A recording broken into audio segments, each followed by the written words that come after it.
قوم سبا ایک قدیم قوم تھی جو یمن میں آباد تھی۔ یہ قوم بہت ہی دولت مند اور طاقتور تھی، لیکن بہت ہی مغرور اور تکبر کرنے والی تھی۔ اللہ تعالیٰ نے قوم سبا کو ان کے گناہوں کی وجہ سے سزا دی۔ ان پر ایک سخت سیلاب آیا جس سے ان کا ملک تباہ ہو گیا۔ قوم سبا کے لوگ موت کے گھاٹ اتر گئے۔ قوم سبا کی کہانی ایک عبرتناک کہانی ہے۔ یہ کہانی ہمیں یہ سبق دیتی ہے کہ ہمیں اللہ پاک کا شکر ادا کرنا چاہیے۔ ہمیں اپنی دولت اور طاقت پر ناز نہیں کرنا چاہیے۔ ہمیں دوسروں کے ساتھ اچھا سلوک کرنا چاہیے۔ ناظرین، میں آپ سب سے یہ گزارش کروں گا کہ ہمیں اللہ تعالیٰ کی نعمتوں کا شکر ادا کرنا چاہیے۔ ہمیں اپنی طاقت اور دولت پر ناز نہیں کرنا چاہیے۔ ہمیں دوسروں کے ساتھ اچھا سلوک کرنا چاہیے۔ ہمیں قوم سبا کی کہانی سے سبق حاصل کرنا چاہیے۔ ہمیں اللہ پاک کے خوف میں رہنا چاہیے۔ ہمیں اپنے گناہوں سے بچنا چاہیے۔ ناظرین، سبا ایک آدمی کا نام ہے۔ سبا کا اصل نام عبد الشمس بن العرب بن قحطان ہے۔ اہل تاریخ نے لکھا ہے کہ سبا نے اپنے زمانے میں نبی کریم صلی اللہ علیہ وآلہ وسلم کی بشارت سنائی تھی۔ رسول اللہ صلی اللہ علیہ وآلہ وسلم سے سوال ہوا کہ سبا کسی عورت کا نام ہے یا مرد کا یا جگہ کا؟ تو آپ صلی اللہ علیہ وآلہ وسلم نے فرمایا، یہ ایک مرد تھا جس کے 10 لڑکے تھے، جن میں سے 6 تو یمن میں جا بسے تھے اور 4 شام میں۔ محمد بن اسحاق سبا کا نسب نامہ اس طرح بیان کرتے ہیں: عبد شمس بن العرب بن قحطان۔ اسے سبا اس لیے کہتے ہیں کہ اس نے سب سے پہلے عرب میں دشمن کے قید کرنے کا رواج ڈالا تھا۔ یہ بھی مذکور ہے کہ اس بادشاہ نے نبی کریم صلی اللہ علیہ وآلہ وسلم کے تشریف لانے سے پہلے ہی آپ کی پیشن گوئی کی تھی کہ اس ملک کا مالک ہمارے بعد ایک نبی ہوگا جو حرم کی عزت کرے گا۔ اس کے بعد اس کے خلیفہ ہوں گے جن کے سامنے دنیا کے بادشاہ سرنگو ہو جائیں گے۔ پھر ہم میں بھی بادشاہت آئے گی اور بنو قحطان کے ایک نبی بھی ہوں گے۔ اس نبی کا نام احمد ہوگا صلی اللہ علیہ وآلہ وسلم۔ کاش کہ میں بھی ان کی نبوت کے زمانے کو پا لیتا تو ہر طرح کی خدمت کو غنیمت سمجھتا۔ لوگوں، جب بھی اللہ کے وہ رسول ظاہر ہوں تو تم پر فرض ہے کہ ان کا ساتھ دو اور ان کے مددگار بن جاؤ، اور جو بھی آپ سے ملے اس پر میری جانب سے فرض ہے کہ وہ آپ کی خدمت میں میرا سلام پہنچا دے۔ قحطان کے بارے میں 3 قول ہے۔ ایک یہ کہ وہ ارم بن سام بن نوح کی نسل میں سے ہیں، دوسرا یہ کہ حضرت ہود علیہ السلام کی نسل میں سے ہیں۔ چونکہ ہر قصہ قرآن میں لکھا نہیں ہے، اس لیے کچھ باتیں روایات سے تاریخ کا حصہ بنی۔ ان سب کو تفصیل کے ساتھ حافظ بن عبد البر رحمۃ اللہ تعالی علیہ اپنی کتاب البناہ میں ذکر کیا ہے۔ بعض روایتوں میں آیا ہے کہ سبا عرب میں سے تھے۔ اس کا مطلب یہ ہے کہ ان لوگوں میں سے جن کی نسل سے عرب ہوئے ان کا نسل ابراہیم میں سے ہونا مشہور نہیں۔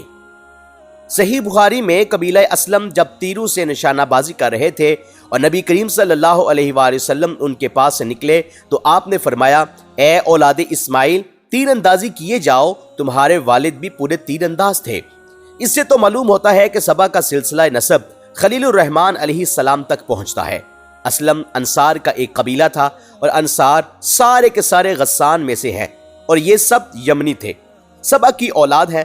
یہ لوگ مدینے میں اس وقت آئے جب سیلاب سے ان کا وطن تباہ ہو گیا۔ ایک جماعت یہاں آ کر بسی تھی، دوسری شام چلی گئی۔ انہیں غسانی اس لیے کہتے ہیں کہ اسی نام کے پانی والی ایک جگہ پر یہ ٹھہرے تھے، اور یہ بھی کہا گیا ہے کہ یہ مشلشل کے قریب ہے۔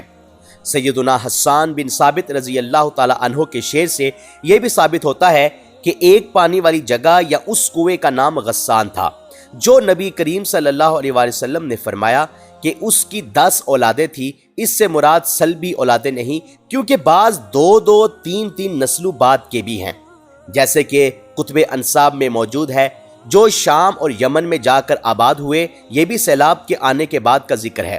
بعض وہیں رہے، بعض ادھر ادھر چلے گئے۔ قوم سبا کے بکھرے ہوئے حصوں میں ایک دیوار کا بھی تذکرہ ملتا ہے۔ دیوار کا قصہ یہ ہے کہ ان کے دونوں جانب پہاڑ تھے، جہاں سے نہریں اور چشمے بہہ بہہ کر ان کے شہروں میں آتے تھے۔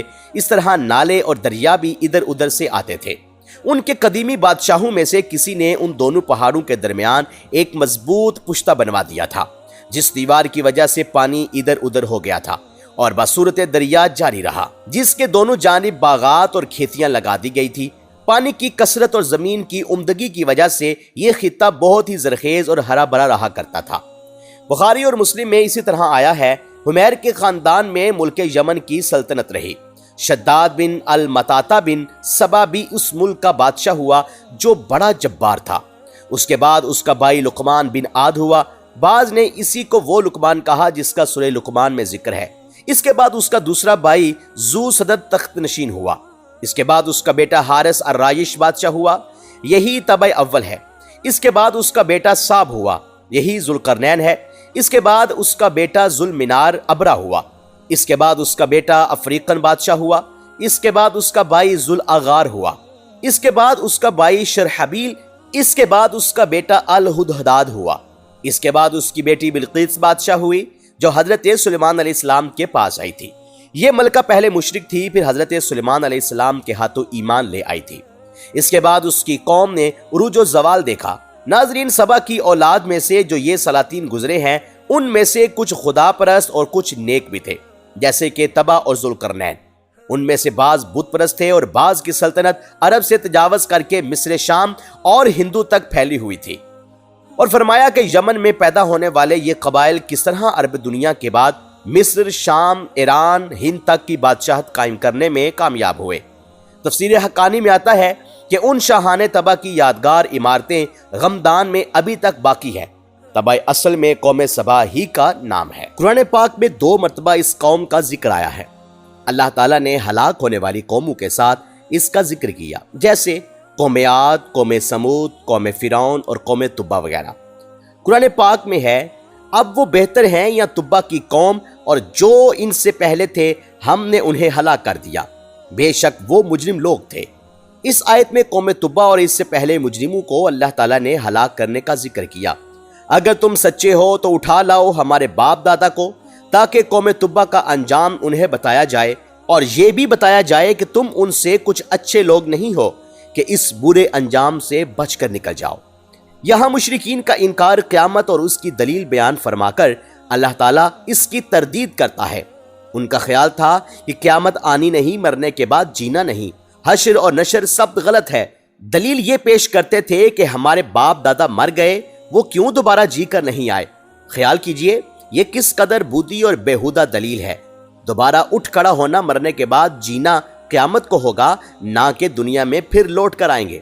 اس دن یہ ظالم جہنم کا ایندھن بنیں گے۔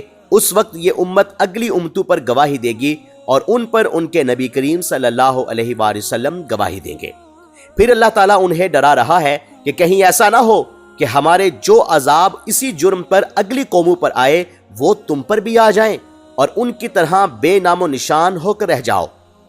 ان کے واقعات سورہ سبا میں گزر چکے ہیں۔ وہ لوگ بھی قحطان کے عرب تھے، جیسے یہ عدنان کے عرب ہیں۔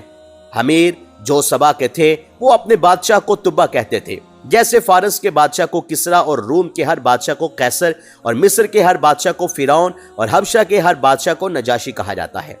قوم تبع سے مراد تبابع یمن ہے، جن کی مادی شوکت و عظمت اور ذہنی صلاحیتوں کی عرب میں بڑی شہرت رہی ہے۔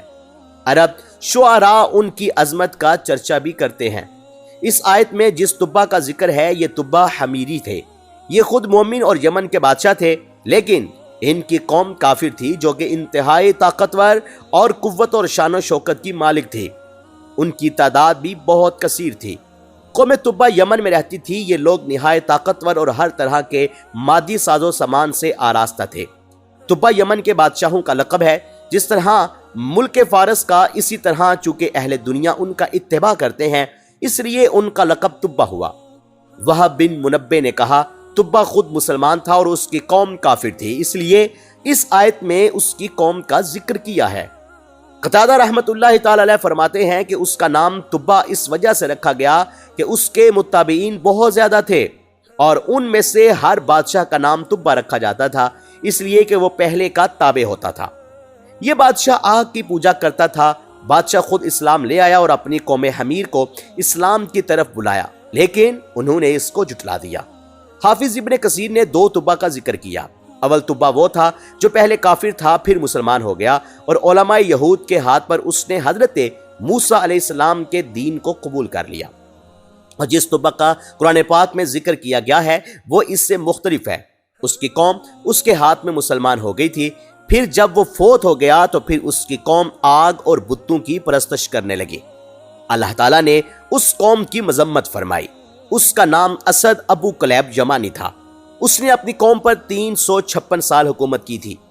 یہ رسول اللہ صلی اللہ علیہ وآلہ وسلم کی بعثت سے 700 سال پہلے فوت ہو گیا تھا۔ ان میں سے ایک تبا یمن سے نکلا اور زمین پھرتا رہا، سمرقند پہنچ گیا، ہر جگہ کے بادشاہوں کو شکست دیتا رہا اور اپنا بہت بڑا ملک کر لیا، اور زبردست لشکر اور بے شمار رعایا اس کے ماتحت تھی۔ اس نے ہیرا نامی بستی بسائی۔ یہ اپنے زمانے میں مدینے میں بھی آیا تھا اور یہاں کے باشندوں سے بھی لڑا، لیکن اسے لوگوں نے اس سے روکا۔ خود اہل مدینہ کا بھی اس سے یہ سلوک رہا کہ دن کو تو لڑتے تھے اور رات کو ان کی مہمانداری کرتے تھے۔ آخر اس کو بھی لحاظ آ گیا اور لڑائی بند کر دی۔ اس کے ساتھ یہاں کے 2 یہودی عالم ہو گئے تھے جو موسیٰ کے سچے دین کے عامل بھی تھے۔ وہ اسے ہر وقت بلائی برائی سمجھاتے رہتے تھے۔ انہوں نے کہا کہ آپ مدینے کو تاخت و تاراج نہیں کر سکتے، کیونکہ یہ آخر زمانے کے پیغمبر حضرت محمد مصطفیٰ صلی اللہ علیہ وآلہ وسلم کی ہجرت کی جگہ ہے۔ پس وہ یہاں سے لوٹ گیا اور ان دونوں عالموں کو اپنے ساتھ لیتا چلا۔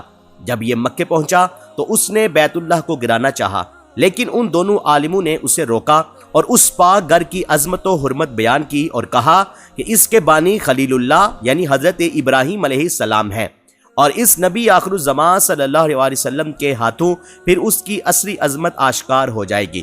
چنانچہ یہ اپنے ارادے سے باز آیا، بلکہ بیت اللہ کی بڑی تعظیم و تکریم کی طواف کیا، غلاف چڑھایا اور یہاں سے یمن واپس چلا گیا۔ خود موسیٰ علیہ السلام کے دین میں داخل ہوا اور تمام یمن میں یہی دین پھیلایا۔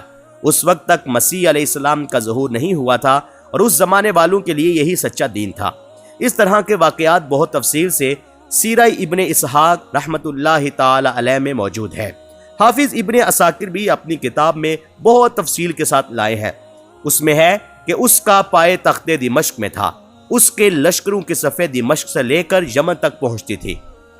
ایک حدیث میں ہے کہ نبی کریم صلی اللہ علیہ وآلہ وسلم فرماتے ہیں، میں نہیں جان سکا کہ حد لگنے سے گناہ کا کفارہ ہو جاتا ہے یا نہیں، اور نہ مجھے یہ معلوم ہے کہ تبا ملعون تھا یا نہیں، اور نہ مجھے یہ خبر ہے کہ ذوالقرنین نبی تھے یا بادشاہ، اور روایت میں ہے کہ یہ بھی فرمایا عزیز پیغمبر تھے یا نہیں۔ سنن ابی داؤد۔ ابن ابی حاتم دارقطنی رحمۃ اللہ تعالی علیہ فرماتے ہیں، اس حدیث کی روایت صرف عبدالرزاق سے ہی ہے، اور سند سے مروی ہے کہ عزیز کا نبی ہونا مجھے معلوم نہیں، نہ میں یہ جانتا ہوں کہ تبا پر لعنت کروں یا نہیں۔ اسے وارد کرنے کے بعد حافظ ابن عساکر رحمۃ اللہ تعالی علیہ نے وہ روایتیں درج کی ہیں جن میں تبا کو گالی دینے اور لعنت کرنے سے ممانعت آئی ہے، جیسے کہ ہم بھی وارد کریں گے انشاءاللہ۔ معلوم ایسا ہوتا ہے کہ یہ پہلے کافر تھے، پھر مسلمان ہو گئے، یعنی موسیٰ کلیم اللہ علیہ السلام کے دین میں داخل ہو گئے اور اس زمانے کے علماء کے ہاتھ پر ایمان قبول کیا۔ بعثت مسیح علیہ السلام سے پہلے کا یہ واقعہ ہے۔ جرہم کے زمانے میں بیت اللہ کا حج بھی کیا، غلاف بھی چڑھایا اور بڑی تعظیم و تکریم کے ساتھ 6000 اونٹ اللہ رب العزت کے نام پر قربان کیے۔ اور بھی بہت بڑا طویل واقعہ ہے جو سیدنا ابن ابی کعب رضی اللہ تعالی عنہ، سیدنا عبداللہ ابن عباس رضی اللہ تعالی عنہ سے مروی ہے، اور اصل قصہ کا دار و مدار سیدنا کعب احبار اور عبداللہ بن سلام رضی اللہ تعالی عنہما پر ہے۔ وہب بن منبہ نے بھی اس قصہ کو وارد کیا ہے۔ حافظ ابن عساکر رحمۃ اللہ تعالی علیہ نے اس تبا کے قصے کے ساتھ دوسرے تبا کے قصے کو بھی ملا دیا ہے جو ان کے بہت بعد تھا۔ اس کی قوم تو اس کے ہاتھ پر مسلمان ہو گئی تھی، پھر ان کے انتقال کے بعد وہ کفر کی طرف لوٹ گئی اور دوبارہ آگ اور بتوں کی پرستش شروع کر دی، جیسا کہ سورہ سابا میں مذکور ہے۔ حضرت سعید بن جبیر رحمۃ اللہ تعالی علیہ فرماتے ہیں، اس تبا نے کعبے پر غلاف چڑھایا تھا۔ آپ لوگوں کو منع کرتے تھے کہ اس تبا کو برا نہ کہو، یہ درمیان کا تبا ہے، اس کا نام اسد ابو کرب یمانی ہے۔ اس کی سلطنت 326 سال تک رہی، اس سے زیادہ لمبی مدت ان بادشاہوں میں سے کسی نے نہیں پائی۔ نبی کریم صلی اللہ علیہ وآلہ وسلم سے تقریباً 700 سال پہلے اس کا انتقال ہوا ہے۔ مورخین نے یہ بھی بیان کیا ہے کہ ان دونوں موسوی عالموں نے جو مدینے کے تھے، انہوں نے جب تبا بادشاہ کو یقین دلایا کہ یہ شہر نبی آخر الزمان احمد مصطفیٰ صلی اللہ علیہ وآلہ وسلم کا ہجرت گاہ ہے، تو اس نے ایک قصیدہ کہا تھا اور اہل مدینہ کو بطور امانت دے گیا تھا، جو ان کے پاس ہی رہا اور بطور میراث ایک دوسرے کے ہاتھ لگتا رہا، اور اس کی روایت سند کے ساتھ برابر چلتی آتی رہی، یہاں تک کہ نبی کریم صلی اللہ علیہ وآلہ وسلم کی ہجرت کے وقت اس کے حافظ ابو ایوب خالد بن زید رضی اللہ تعالی عنہ تھے، اور اتفاق سے بلکہ بحکم اللہ نبی کریم صلی اللہ علیہ وآلہ وسلم کا نزول جلال بھی یہی ہوا تھا۔ اس قصیدے کے یہ اشعار ملاحظہ ہوں، یعنی میری تہ دلی سے گواہی ہے کہ احمد مجتبیٰ صلی اللہ علیہ وآلہ وسلم اس اللہ کے سچے رسول ہے جو تمام جاداروں کا پیدا کرنے والا ہے۔ اگر میں اس کے زمانے تک زندہ رہا تو قسم اللہ کی آپ صلی اللہ علیہ وآلہ وسلم کا ساتھی اور آپ صلی اللہ علیہ وآلہ وسلم کا معاون بن کر رہوں گا، اور آپ صلی اللہ علیہ وآلہ وسلم کے دشمنوں سے تلوار کے ساتھ جہاد کروں گا، اور کسی کھٹکے اور غم کو آپ کے ساتھ پھٹکنے نہ دوں گا۔ ابن ابی دنیا میں ہے کہ دور اسلام میں صفا شہر میں اتفاق سے قبر کھودی گئی تو دیکھا گیا 2 عورتیں مدفون ہیں جن کے جسم بالکل سالم ہے، اور سرہانے پر چاندی کی ایک تختی لگی ہوئی ہے جس میں سونے کے حروف سے یہ لکھا ہوا ہے کہ یہ قبر حی اور لمیس کی ہے، اور ایک روایت میں ہے ان کے نام حبی اور تماخر ہے۔ یہ دونوں طبا کی بہنیں ہیں، یہ دونوں مرتے وقت اس بات کی شہادت دیتی رہی کہ لائق عبادت صرف اللہ تعالیٰ ہی ہے، یہ دونوں اللہ کے ساتھ کسی کو شریک نہیں کرتی تھی۔ ان سے پہلے کے تمام نیک صالح لوگ بھی اسی شہادت کے ادا کرتے ہوئے انتقال فرما گئے۔ حضرت کعب رحمۃ اللہ تعالی علیہ فرمایا کرتے تھے کہ طبا کی تعریف قرآن سے اس طرح معلوم ہوتی ہے کہ اللہ تعالیٰ نے ان کی قوم کی مذمت کی، ان کی نہیں۔ سیدہ عائشہ صدیقہ رضی اللہ تعالی عنہا سے منقول ہے کہ طبا کو برا نہ کہو، وہ صالح شخص تھا۔ ابن ابی حاتم میں ہے رسول اللہ صلی اللہ علیہ وآلہ وسلم نے فرمایا طبا کو گالی نہ دو، وہ مسلمان ہو چکا تھا۔ طبرانی اور مسند احمد میں بھی یہ روایت ہے کہ نبی کریم صلی اللہ علیہ وآلہ وسلم کا فرمان ہے کہ مجھے معلوم نہیں کہ طبا نبی تھا یا نہ تھا، اور روایت میں ہے جو اس سے پہلے گزر چکی ہے کہ میں نہیں جانتا طبا ملعون تھا یا نہیں، واللہ عالم۔ یہی روایت سیدنا ابن عباس رضی اللہ تعالی عنہما سے مروی ہے۔ عطا ابن ابو رباح فرماتے ہیں طبا کو گالی نہ دو، رسول اللہ صلی اللہ علیہ وآلہ وسلم نے انہیں برا کہنے سے منع فرمایا ہے، واللہ عالم۔ حضرت کعب رضی اللہ تعالی عنہ نے کہا کہ اللہ تعالیٰ نے طبا کی قوم کی مذمت کی، طبا کی مذمت نہیں کی۔ قوم سبا کا واقعہ اسی طرح بھی ہے کہ قوم سبا یمن کا ایک علاقہ ہے جو صنعا اور حضر موت کے درمیان ہے۔ اس کا مرکزی شہر معرب تھا۔ اس علاقے کو سبا کہنے کی وجہ یہ ہے کہ اس علاقہ میں سبا بن یشجب بن یارب بن قحطان کی ایک شاخ آباد تھی۔ قوم سبا یمن میں رہتی تھی، قوم طبا بھی انہی میں سے تھی۔ بلقیس بھی یہی کے رہنے والی تھی۔ یہاں کے لوگ بہت نعمتوں اور راحتوں میں تھے۔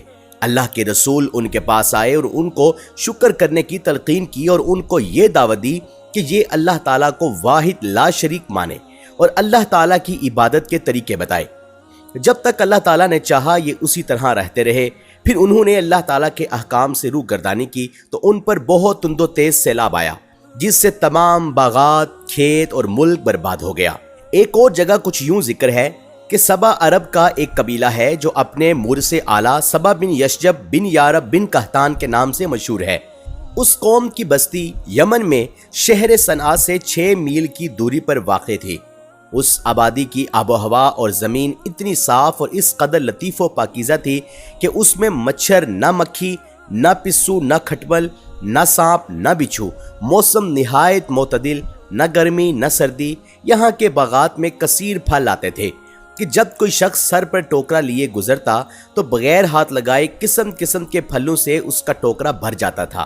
غرض یہ قوم بڑی فارغ البالی اور خوشحالی میں امن و سکون اور آرام و چین سے زندگی بسر کرتی تھی، مگر نعمتوں کی کثرت اور خوشحالی نے اس قوم کو سرکش بنا دیا تھا۔ اللہ تعالیٰ نے اس قوم کی ہدایت کے لیے یک کے بعد دیگرے 13 نبیوں کو بھیجا جو اس قوم کو خدا کی نعمتیں یاد کراتے رہے۔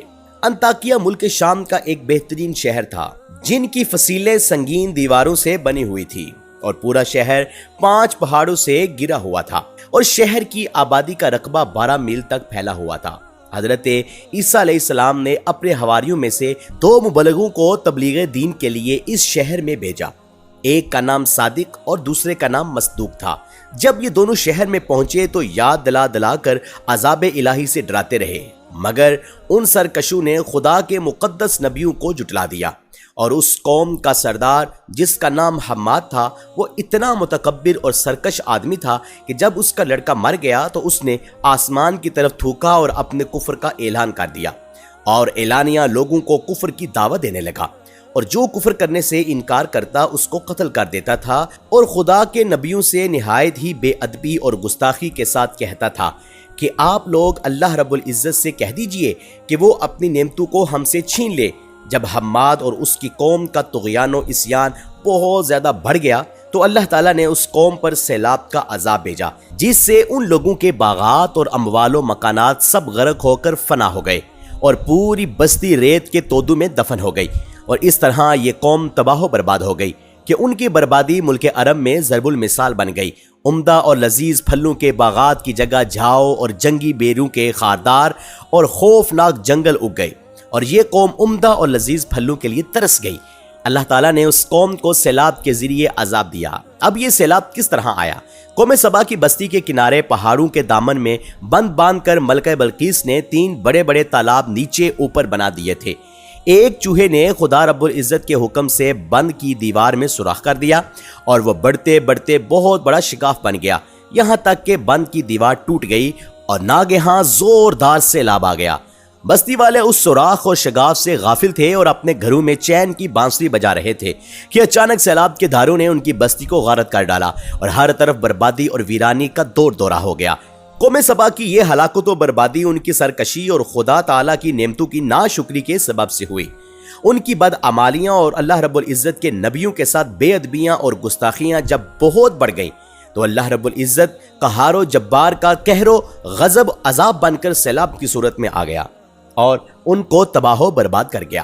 سچ ہے، نیکی کا اثر آبادی اور بدی کا اثر بربادی ہے، لہٰذا ہر نعمت پانے والی قوم کو لازم ہے کہ خدا کی نعمتوں کا شکر ادا کرے اور سرکشی و گناہ سے ہمیشہ کنارہ کشی اختیار کرے، ورنہ خطرہ ہے کہ عذاب الہی نہ اتر پڑے، کیونکہ جو قوم سرکشی اور بدعمالی کو اپنا طریقہ کار بنا لیتی ہے اس کا لازمی اثر یہی ہوتا ہے کہ وہ قوم عذاب الہی کی مار سے برباد اور اس کی آبادیاں تہس نہس ہو کر ویرانہ بن جاتی ہیں۔ قوم سبا پر اللہ تعالیٰ نے بے شمار نعمتیں کی ہیں۔ ان پر جو نعمتیں تھیں ان کا ذکر ہو رہا ہے کہ قریب قریب آبادیاں تھیں، کسی مسافر کو اپنے سفر میں توشہ یا پانی ساتھ لے جانے کی ضرورت نہ تھی۔ ہر منزل پر پختہ مزیدار تازے میوے، خوشگوار میٹھا پانی موجود، ہر رات کو کسی بستی میں گزار لیں اور راحت و آرام، امن و سکون کے ساتھ جائیں۔ کہتے ہیں کہ یہ بستیاں صنعاء کے قریب و جوار میں تھیں۔ اس راحت و آرام سے وہ پھول گئے، اور جس طرح بنو اسرائیل نے من و سلوہ کے بدلے لہسن، پیاز وغیرہ طلب کیا تھا، انہوں نے بھی دور دراز کے سفر طے کرنے کی چاہت کی تاکہ درمیان میں جنگل بھی آئے، غیر آباد جگہ بھی آئیں، کھانے پینے کا لطف بھی آئے۔ قوم موسیٰ علیہ السلام کی اس طلب نے ان پر ذلت و مسکنت ڈالی۔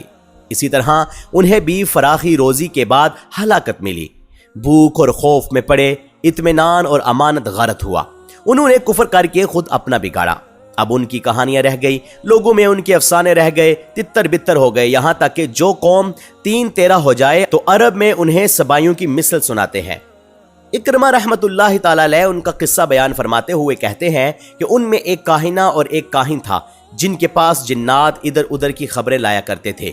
اس کاہن کو کہیں پتہ چل گیا اس بستی کی ویرانی کا زمانہ قریب آ گیا ہے اور یہاں کے لوگ ہلاک ہونے والے ہیں۔ تھا یہ بڑا مالدار، خصوصاً جائیداد بہت ساری تھی۔ اس نے سوچا کہ مجھے کیا کرنا چاہیے، ان حویلیوں اور مکانات اور باغات کی نسبت کیا انتظام کرنا چاہیے۔ آخرکار ایک بات اس کی سمجھ میں آ گئی۔ اس کے سسرال کے لوگ بہت سارے تھے اور وہ قبیلہ بھی جری ہونے کے علاوہ مالدار تھا۔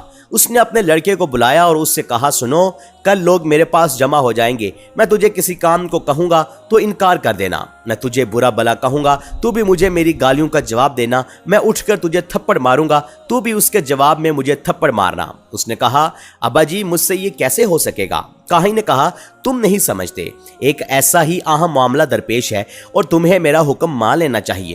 اس نے اقرار کیا۔ دوسرے دن جب کہ اس کے پاس اس کے ملنے جلنے والے سب جمع ہو گئے، اس نے اپنے اس لڑکے سے کسی کام کو کہا، اس نے صاف انکار کر دیا۔ اس نے اسے گالیاں دی تو اس نے بھی سامنے گالیاں دی۔ یہ غصے میں اٹھا اور اسے مارا۔ لڑکے نے بھی پلٹ کر اسے پیٹا۔ یہ غضبناک ہوا اور کہنے لگا، چھری لاؤ تو میں اسے ذبح کروں۔ تمام لوگ گھبرا گئے، ہر چند سمجھایا لیکن یہ یہی کہتا رہا کہ میں تو اسے ذبح کروں گا۔ لوگ دوڑے بھاگے اور لڑکے کے ننیال والوں کو خبر دی، وہ سب آ گئے۔ اول تو منت سماجت کی منوانا چاہا لیکن یہ کب مانتا تھا۔ انہوں نے کہا آپ اسے کوئی اور سزا دیجئے، اس کے بدلے جو جی چاہے سزا دیجئے، لیکن اس نے کہا میں تو اسے لٹا کر باقاعدہ اپنے ہاتھوں سے ذبح کروں گا۔ انہوں نے کہا ایسا آپ نہیں کر سکتے، اس سے پہلے ہم آپ کو مار ڈالیں گے۔ اس نے کہا اچھا، جب یہاں تک بات پہنچ گئی ہے تو میں ایسے شہر میں نہیں رہنا چاہتا جہاں میرے اور میری اولاد کے درمیان اور لوگ پڑیں۔ مجھ سے میرے مکانات، جائیدادیں اور زمینیں خرید لو، میں یہاں سے کہیں اور چلا جاتا ہوں۔ چنانچہ اس نے سب کچھ بیچ ڈالا اور قیمت نقد وصول کر لی۔ جب اس طرف سے اطمینان ہو گیا تو اس نے اپنی قوم کو خبر دی، سنو اللہ کا عذاب آ رہا ہے، زوال کا وقت قریب پہنچ چکا ہے۔ اب تم میں سے جو محنت کر کے لمبا سفر کر کے نئے گھروں کا آرزومند ہو تو وہ عمان چلا جائے، اور جو کھانے پینے کا شوقین ہو وہ بصرہ چلا جائے، اور جو مزیدار کھجوریں باغات میں بیٹھ کر آزادی سے کھانا چاہتا ہو وہ مدینہ چلا جائے۔ قوم کو اس کی باتوں کا یقین تھا، جسے جو جگہ اور جو چیز پسند تھی وہ اسی طرف منہ اٹھائے بھاگا، بعض عمان کی طرف، بعض بصرہ کی طرف، بعض مدینہ شریف کی طرف۔ اس طرف 3 قبیلے چلے تھے، اوس اور خزرج اور بنو عثمان۔ اور جب یہ لوگ بطن میں پہنچے تو بنو عثمان نے کہا ہمیں یہ جگہ بہت پسند ہے، اب ہم آگے نہیں جائیں گے۔ چنانچہ یہ یہیں بس گئے، اور اسی وجہ سے انہیں خزا کہا گیا ہے، کیونکہ وہ اپنے ساتھیوں سے پیچھے رہ گئے، اور اوس و خزرج برابر مدینے پہنچے اور یہاں آ کر قیام کیا۔